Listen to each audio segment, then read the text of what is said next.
hata mwambie nini anakutabiria yote, hata usemaje anajua yote.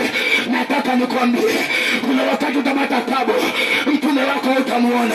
Kuna wakati utapata shida, nabii wako utamuona. Lakini nataka nikwambie, yuko Yesu Kristo ambaye ukimtazama yeye, hata kama hauelewi, utashangaa mambo yanaenda, utashangaa mambo yanafanyika, utashangaa uzima unapatikana.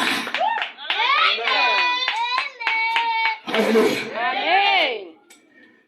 Tunaye kuhani mkuu anaitwa Yesu.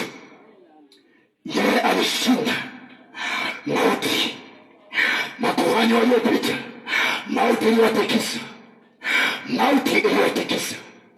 lakini Yesu akamwambia Yohana,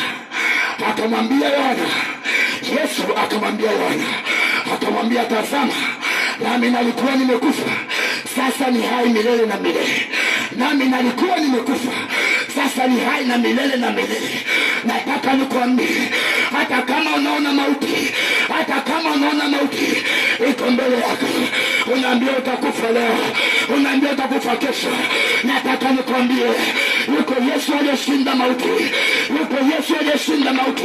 Hata kama waseme hautainuka, hautaamka, yuko Yesu Kristo aliyeshinda mauti.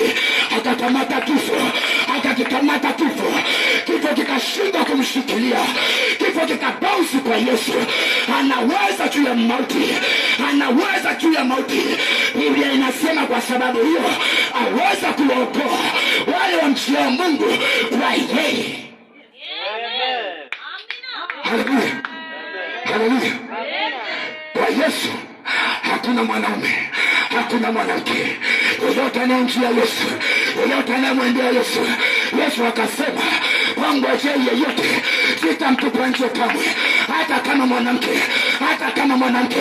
hata kama umedharauliwa, hata kama umetupwa, hata kama umerushwa, ukimwendea Yesu anasema hata kutupa, hata kuacha, hata kama umeachwa, hata kama umetengwa, Yesu anasema hata kuacha, hata kupungukia. Yesu angali mwanamke wala mwanaume, yeyote anayemwendea Yesu ana